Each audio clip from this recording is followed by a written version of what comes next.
Well, hello and welcome to another exciting episode of the Sacred Pathway to Liberated Black Womanhood podcast.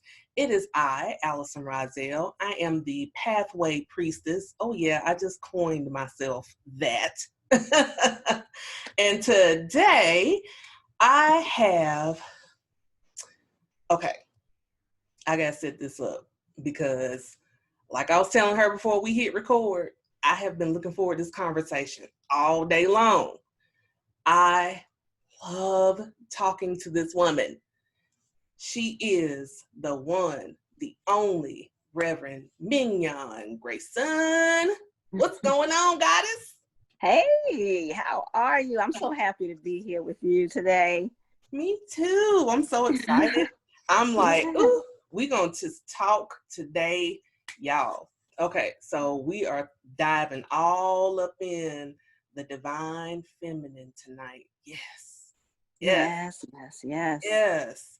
Because I felt this was a topic and she gave me a choice of what I wanted to choose. And as soon as I saw that, I was like, oh, that's the one.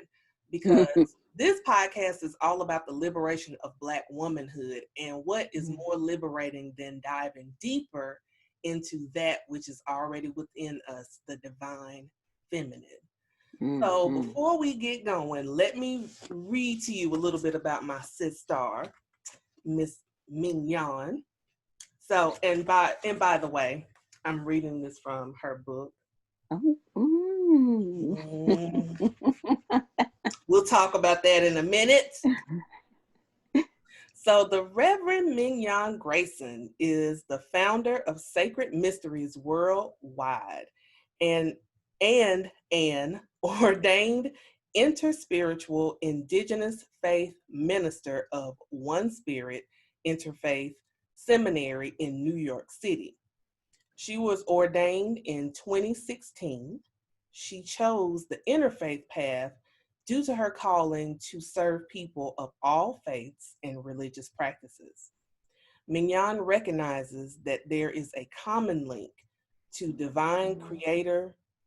divine creator within all religious traditions. She is a devotee of the Ifa Orisha tradition of Nigeria and initiated as I always get tripped up on this word, Yayi, okay, priestess in Palo Mayombe. I'm gonna get it one day. I promise I am. It's all right. Rooted in Congo spiritual traditions. As a result of her spiritual journey, Mignon has learned the deep importance of the ancestors and their connection to daily life and spiritual evolution. Ancestral reverence is an inherent core practice throughout most ancient cultures. Mignon's particular focus is to bring the wisdom of ancient spiritual traditions from across the world to the masses through Sacred Mysteries Worldwide with classes, lectures, symposiums, and creating ongoing conversations about spirituality and its primary importance in evolving and healing the planet. As a spiritual evolutionary coach, Mignon seeks to inspire and support people on their spiritual journey by assisting them in connecting with their most authentic and sacred soul expression. As a sound healer, Mignon uses the vibrational energies of sound to bring about healing by energy recalibration. She works passionately to be a constant vessel of healing, love, and spirituality. Welcome, welcome, welcome, welcome. Thank you so much. Yay! So yes, so my sister has this book, The Art of Manifestation, The Work of Manifestation, and The Words of Manifestation. And these you can get on Amazon as the print, or you can also get them as Kindle. Because I read this one, the first one, on Kindle. But now I got all three in print, so I can just refer to them anytime I want to. But let's just dive into this conversation. Mignon. So since we talk about here on this podcast about the liberation of Black womanhood, something that I feel passionately about, which I know you also feel passionately about, is for us as Black women to start to reconnect with a lot of our African Indigenous roots in spirituality. Absolutely. So when you think about liberation as a Black woman, what does that mean to you as it relates to spirituality? Liberation for us in general as Black women would be to definitely connect with ourselves spiritually on a deep level, because it's from that spiritual center that you will get the proper nourishment, the intuition, the connection to the divine within, which will help you understand who you are, why you're here, and what to do about it. A lot of times we have been trained through our upbringing to look externally for our validation or for messages about who we are. And in part, that's okay. You know, that's how we learn. But, you know, as we grow and as we start to really look at who we are and what we are and why we're here, you have to go within and start to connect spiritually. And however that is for you, that makes you feel most comfortable, that's the way you should do it. Now, as Black women, it's very important for us to get into our roots as, you know, we came here from Africa. A lot of us, you know, we have the history here in the Americas, and we came by way of the transatlantic misery. But we still have in our DNA, you know, those ancient ancestral feelings, beginnings, wisdom, and it's all within our history there. And a lot of times we are cut off from that here because it's just not part of the culture. Luckily, a lot of it is getting more and more play. But as Black women, you know, to be liberated, first you have to know who you are as a spiritual being, know your history, know where you come from, the strength, the power, the beauty, and actually, you know, being the first female beings on the planet, period.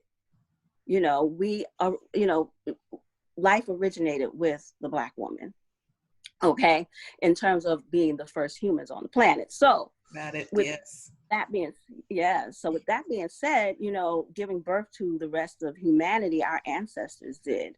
So with that ancient kind of connection, you know, they're in understanding who we are, and that, you know, a lot of our history, and I don't want to bring out the side of me that gets very militant, so I'm stay spiritual. We can be a little bit militant. It's all good. Yeah. So, you know, when it comes to understanding who you are and embracing that, the fact that your people, your ancestors populated the world and gave civilization to the world, yes, and gave ancient wisdom to the world. Yes. And that wisdom is ageless. That's still, if applied today, you go, you know, there's many of our societies, you know, back in the day, you know, ancient Kemet, Egypt is the most popular, but then you have Nubia, and then you have, you know, all these other places in Africa, you know, could go on with the different kingdoms and queendoms that existed back then. So understanding, reading a little bit about your history is very, very important. Yeah. Now, getting into the Divine Mother, the divine femininity, we get back to our roots as the mothers of civilization, and that whole feminine divine is basically our lineage as it relates to spirituality on the planet, as it relates to how the divine feminine expressed itself through the world, because we were the first people. There was nobody else to express it through. So that wisdom came through our ancestors. So in knowing that, it is extremely empowering. And when you're empowered, you're liberated. You know, you begin to walk in the world understanding your essence, your power, your history, your ancestry. And that gives you the strength and more of a direction, you know, of how you emulate yourself into the world and grab hold of who you are and your mission, your whatever it is. You know, some of us our mission is just to be the best of who we are in our world, in our families, and the way we walk in the world. But some of our mission is to be something of that leadership in the world to help others get there. Right. So, you know, whatever that means for your life, you got to find that out. Right. Exactly. Exactly. And that's why I felt that this podcast, as well as my up and coming membership site, is so important, because we're going to have these types of conversations for Black women, so that we can start to begin to feel that hole, that void that so many of us are walking around with. And some of us are walking around with it and aren't even aware that it's really there. It's like, Yes. you first have to become the aware, or as we say, conscious of these things. And then from that, you evolve and you start to embrace more, and you start to learn more, and you start to embody more of who you are. So when I think about the divine feminine, oftentimes for me, I start thinking about like my ancestors, like my grandmothers, great grandmothers, great great grandmothers, and so on and so forth. So when someone wants to have a conversation about the divine mothers, what exactly does that mean? Who are the divine mothers to us? The divine mothers are women who hold the secrets of the universe, in essence. When we're talking about the ancient mothers, they hold the mysteries. Okay. Yeah. So with the ancient mothers, how do we begin to tap into that? Because I think for a lot of us that are just learning these things, like myself, because I'm learning so much about, you have the Orishas, and then you have the divine feminine of the divine mothers. So are they one and the same? Are they part of one another? Can you kind of expand on that a little bit? I would say that it's a combination of both. Okay. You have divine mothers who are the what do they call them? The elders, elder mothers of society. They are a group of primordial energy of spirits as well that hold particular, responsibilities in the universe. Now, when you're talking about the Orisha, some of the female Orishas are members of this particular society of women or spirits, feminine divine spirits. And so you could say they overlap, but then there are some female Orishas that are not a part of that. So, but they kind of overlap a little bit. So you have Orisha, you have the primordial spirit Orishas, and then you have the aspects of them that are ancestral, which means they lived on earth and then they had the earthly experience and then became elevated. So when you're talking about spirit, it's not, like the categories are not just one line. It's more of a fluid experience. So we try to explain it in the terms that we learned it here, as a Western frame of mind, but it's actually a fluid kind of understanding. So it's not just, this category over here and this category over here. They sort of overlap, with some things kind of overlapping and some things not overlapping. But the divine mothers, we all have ancestors that lead back to the beginning ancestors, or are connected in one way or another to those ancestral spirits. So we all have that DNA within us somewhere to activate. And to connect with them is really meditation.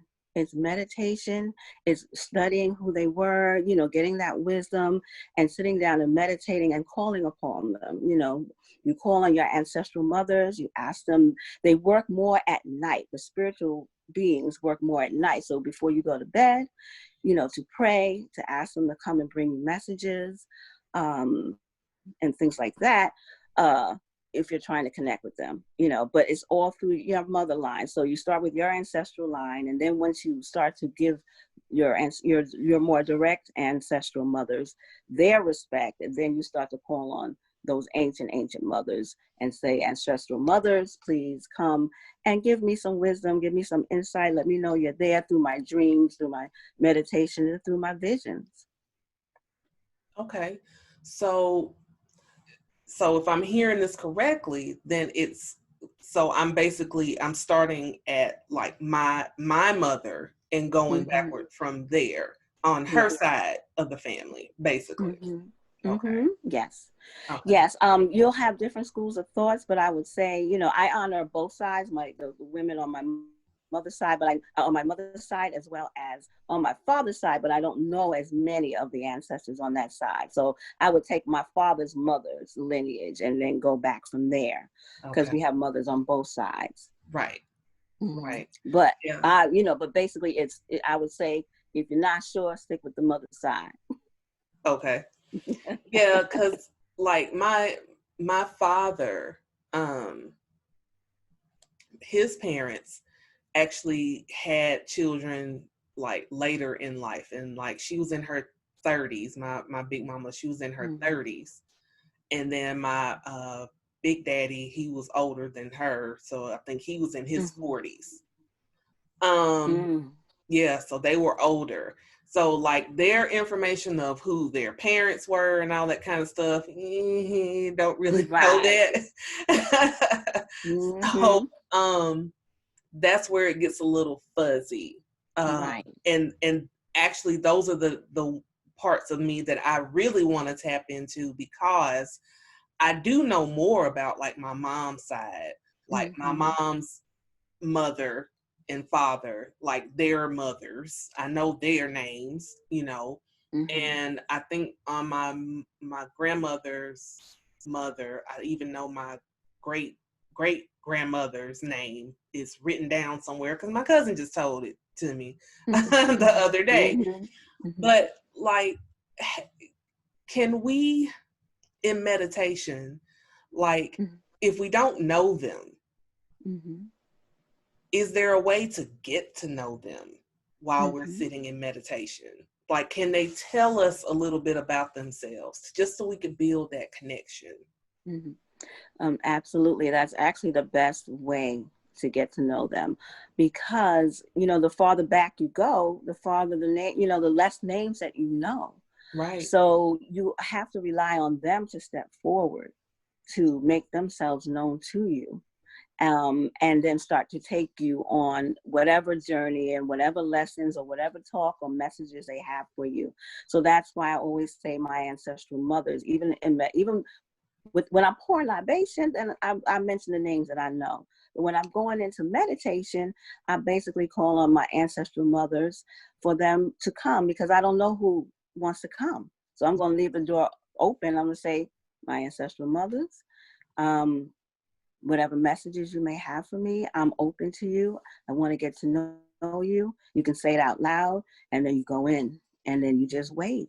You just wait, and then whatever messages come, don't take anything as just a whim or something flighty. That's just whatever comes, you write it down. You take note of it, because maybe later on it will make sense, because sometimes we think we have random thoughts, but there's actually messages, little whisperings. The voices come in whispers there.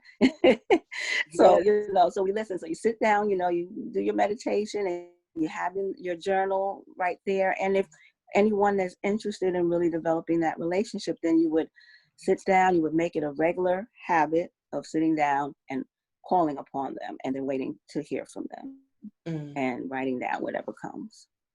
And that's so interesting, because I know for me, as I'm going on this journey, the interesting thing is I'm learning that I'm not having just random thoughts. These are things that are usually divine downloads from, my ancestors, from spirit. Mm-hmm. So I'm learning to now not to just be like, what, and just brush that off, because Mm-hmm.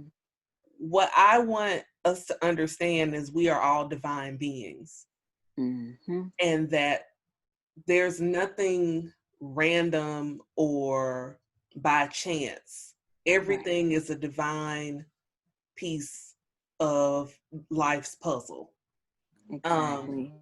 so I think that learning this from you is such a beautiful thing, because as I learn more, like being in the group with you, I'm like, I get giddy just like reading all these posts and stuff, because I'm like, okay, so it's this, and then we know about, clairvoyance, and then we know about Yeah, all the Claires, right? all the clairs. And I was like, good Lord. I was like, how many of the clairs am I? But I related to at least 3 of them. Yes, And yes. so that was so interesting. And So that's, go ahead. I was going to say, and that's part of understanding who you are as a spiritual being. A lot of us aren't taught that, that smell that nobody else smells is actually telling you something else, or Yeah. that thing that you hear, that buzzing in your ear, is some divine being trying to tell you something, an ancestor or some other celestial being, or that touch or that feeling that comes over you. No, it's not just a breeze going by. We're not taught to be in touch with those things, because that connects us to our internal power. Mm. And so all of these things were stopped so that we would not engage in our spirituality, our African spirituality, which the ones that I know always teach you to be in touch with those things, so that you are in touch with your ancestors and your spirit guides and all of that. That's why our religion was stomped out. Our tradition is because it's a culture. It's not just a religion. It's a culture. It's a tradition. So it was stomped out. We weren't allowed to play the drums and to commune with each other and to remember our spirituality, because it connected us to our power. Yes. Mm-hmm. Yes. Yes. Um, Sorry, I just had just like a moment there of thinking about that. So, um, so when we talk about the divine feminine, so when I think about me embracing the divine feminine, I think of me in all of my beautiful womanhood, and I think of all the things that we as women can do, with how we give birth to children, to dreams, and to raise children, to be leaders in our communities, our tribes. I feel like, and I heard someone say this, it was Soleil. If you're familiar with Soleil. So she was doing one of her live videos, and she was talking about how she's trying to help women tap back into that feminine, because we're getting to a point where we're becoming more hyper or masculine in our energy. And I was like, wow, yes, we are. We're starting to tap more into the divine masculine energy, and the divine feminine is kind of looked upon as being weak, and it's not. Yes. So can you talk about your feelings about that, as far as women tapping in? Mm-hmm. I think that for too long, the qualities of femininity have been put on the back burner and have been diminished in its importance and its significance in life in general, and our ability to have a world that is balanced, to have a world that has the forces in balance so that we can progress in a way that's productive. The divine masculine has been revered for all of these years, centuries and centuries, and that has put the divine masculine in the forefront, and all of us we're taught to revere that. Be aggressive, go and take, be very external, all of those things that help progress to a certain degree, but over time it became imbalanced. Yes. And we as women definitely started to embrace that, because that's what gets rewards in this society. Yeah. You're rewarded for exuding those types of qualities that are specifically for the divine masculine, or that masculine entity. So we all kind of gravitated without, knowing that we were putting our femininity on the back burner, Mm-hmm. so that we could survive, thrive, and get the things that we wanted in life. Now things have become out of balance as women and as men, Mm-hmm. because the men become hyper masculine to the point where it becomes toxic. Yes. And yeah, and so women become more masculine to the point where it becomes detrimental to their overall physical and emotional well-being.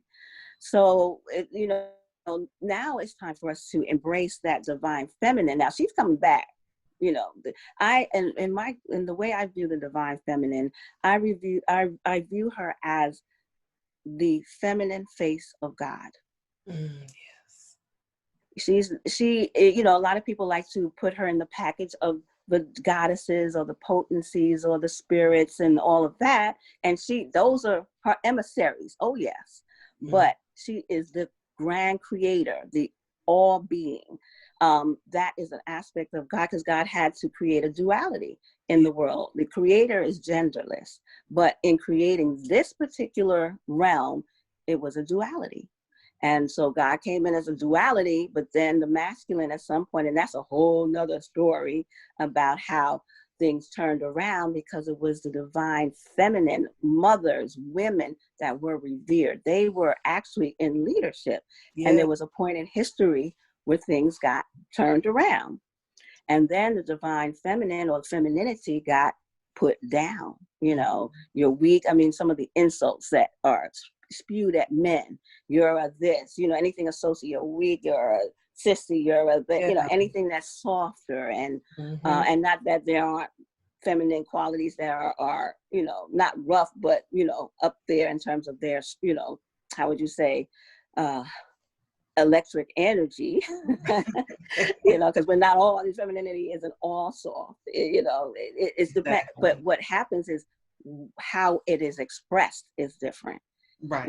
So you'll have, or the reason it is expressed is different. For a masculine energy, maybe aggression is expressed because it wants to dominate, it wants to control, it wants to have and get. Whereas aggression for a divine feminine or feminine energy is more, I have to go out and prepare the way. I have to go out and protect the children. I have to go out and make sure the home is taken care of. I have to go out and earn. I have to go out and be creative and create. So that type of energy is expressed in that way. So it's the way and why the energy is expressed that is different between the masculine and feminine. And then there are domains that are specifically feminine and specifically masculine. Right. So with that being said, we need to understand what makes femininity as women, and begin to identify where we need to embrace that again. Right. So that we can start to heal and operate from a more balanced perspective in our lives. Absolutely. Absolutely. Um, and it's so true, because when she said that, and I kind of paraphrased her a little bit, but Mm-hmm. when she said that, I was like, oh my God, yes. Like, Mm-hmm. we as women, we've gotten to this point where, we're totally taking on the anything you can do, I can do better attitude, you know, Mm-hmm. and it's like, it's not a competition, because we were divinely created for what we were divinely created for, and men were Yes, divinely indeed. created for what they were divinely created for. And, Absolutely. if we would remember, all of us are female until a certain point in, Mm-hmm. creation.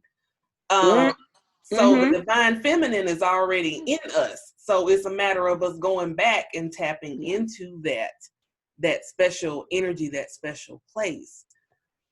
So that's why sometimes when I talk to people, I'm like, okay, so understand this. So because Mm-hmm. I deal in the 7 energies, we all have a root and we all have a sacral. So the root Mm-hmm. chakra is where the male sexuality is. Mm-hmm. And then the sacral is where the feminine sensuality is. And that's not by accident that it's like that.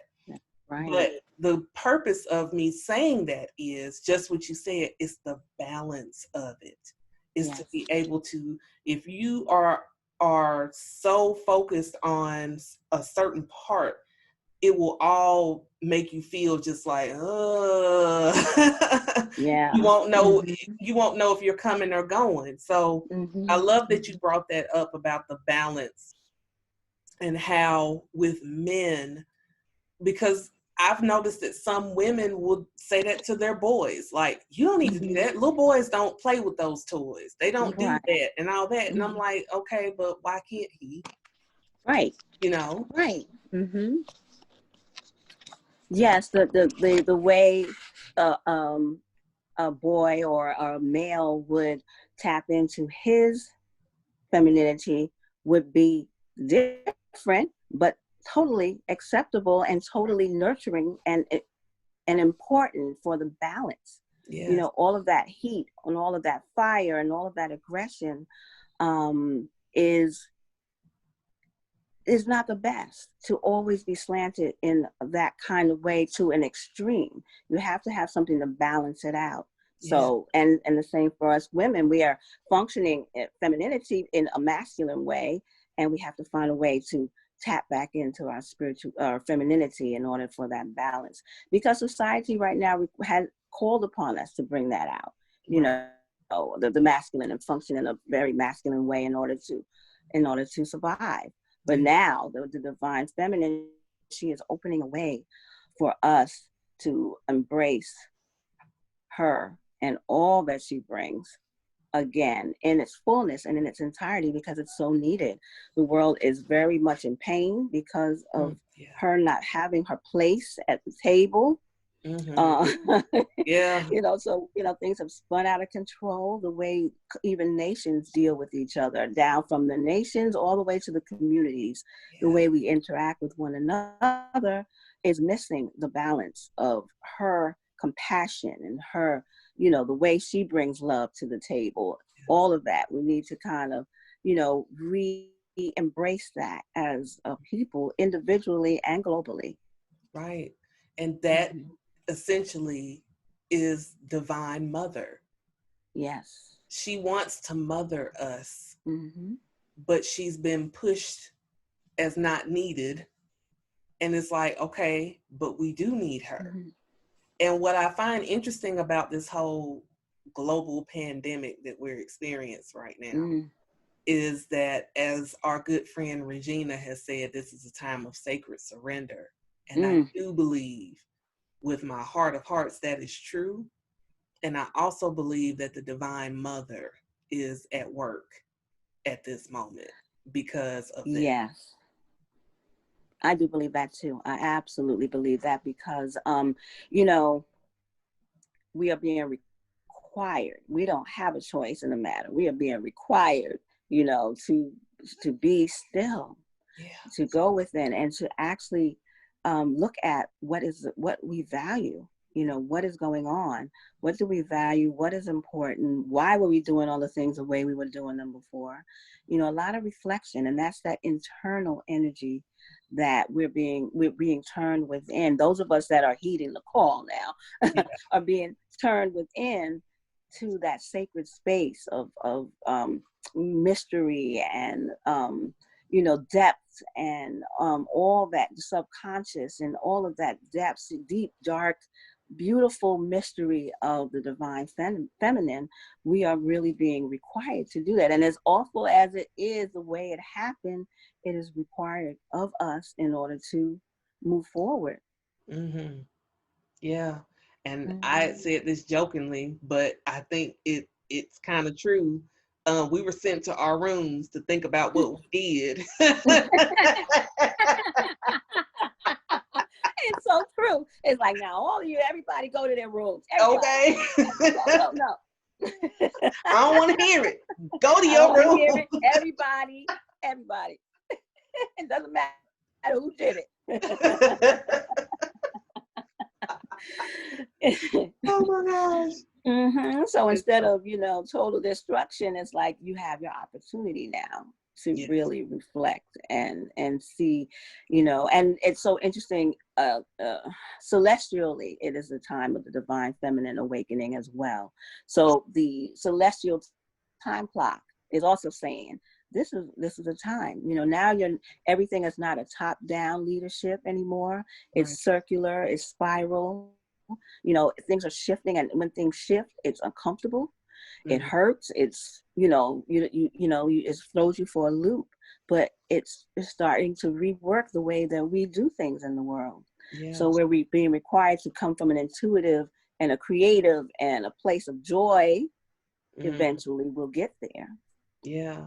Mm-hmm. And I'm so glad you just said that, because that goes back to what I was saying about the sacral chakra energy, because this has been a very creative time for so many people. People are launching Mm-hmm. businesses, people are creating things, t-shirts, redoing shoes, and coming out with these like cakes and pies and vegan restaurants and all this stuff. And Mm-hmm.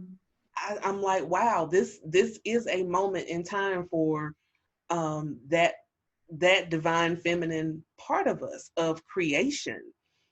um Absolutely. so I think this was not an accident that it happened the way it happened. Sure, we can blame, man in the White House for Mm-hmm. how he handled this stuff. And we're not going to go Mm-hmm. down that rabbit hole. We're not going to go down that rabbit I hole. know. I We could, old. but I just don't think we need to do that right now. We just going to cut him Mm-hmm. out. Um, but it's still, we cannot deny the divine hands at work at this very moment. We just can't do it. Yes. Oh, mm-hmm. We So cannot true. do it. We can't. And I feel I've been being more intentional, because like right now as I record, I'm sitting next to my altar, and Mm-hmm. I get up in the morning every morning, and I sit before my altar. I light my candles, I have my incense, I have my water, and I've even gotten to where drinking my water in the morning has become ritual. um, Mm-hmm. and it's like I'm sitting and I'm sipping the water, and I'm thinking about, like Goddess Yemaya. She popped in my head one day when I was drinking my water, and I was like, Mm-hmm. yes. And I give thanks for the water, for the cleansing of water, for the Mm-hmm. refreshing of water, for the Yes. creation that comes from water, how water pushes sand away from the beach, or it's just everything about it. And I guess for me, what I'm getting at is when I'm sitting at my altar and I'm sitting in meditation, I'm starting to notice that I'm cleansing myself within, because I'm becoming emotional. So it seems to be unlocking some things even within me, within my sacral chakra. You still there, Mignon?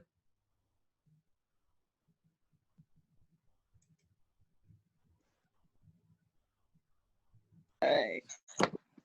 Okay, so Wi-Fi did a little thing, but we're back. Um, Mm-hmm.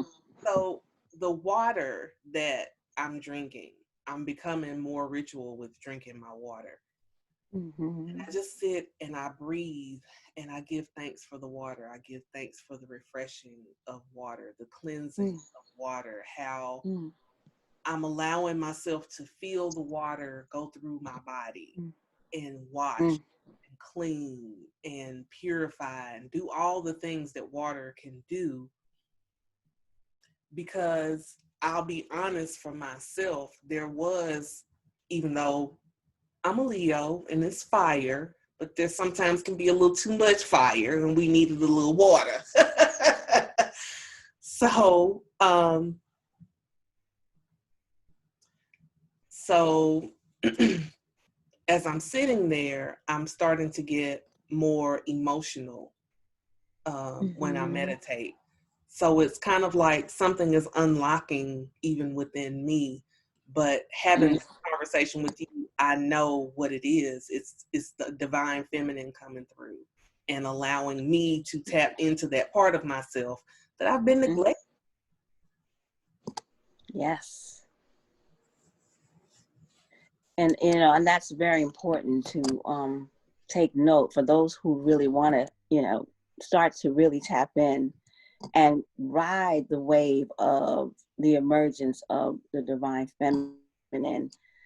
Is now, you can do things such as what you were doing, your intuitive. See, that's that whole intuition thing that's opening up for a lot of us. You intuited that. You did that dance and that honor and with the water. And, water is the fluidity. That's all feminine energy right there.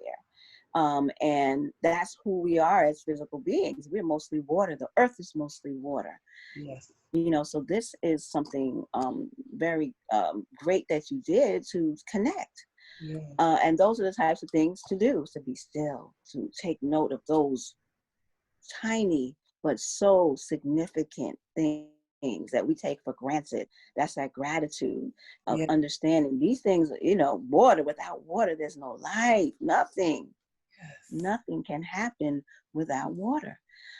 So a water ritual is a great way to, connect with the divine mother, to that divine feminine energy within. Yes. Taking baths, instead of taking showers, soaking every once in a while. Yes. And put some candles in there, listen to the water. Just let it run and listen to it filling up. And, or if you take a shower, when it comes down on you, just understand all of that is going on, to connect you with that beautiful feminine energy known as, coming through as water. Yeah. So that's beautiful. Thank you for sharing that. Oh, absolutely. I had to share that because, and it's so funny you said the phrase "ride the wave." This been sitting on my altar, and it says "ride the wave." Can you see it? I'm trying not to get it. It's kind of got a glare. So that's what has been sitting on my altar, is to ride the wave. And I think that is something really powerful that we can all do when it comes to learning how to tap into that divine feminine energy. All right, there we go again. All right, so Mignon, thank you so much for joining us today. I have really enjoyed our conversation. If you are interested in contacting Mignon, all of her information is going to be in the show notes. Mignon, thank you so much for your patience. Thank you for your wisdom, for your beauty. And Thank I just you. love you to death, to life. I love you too, life too, sis. I love you.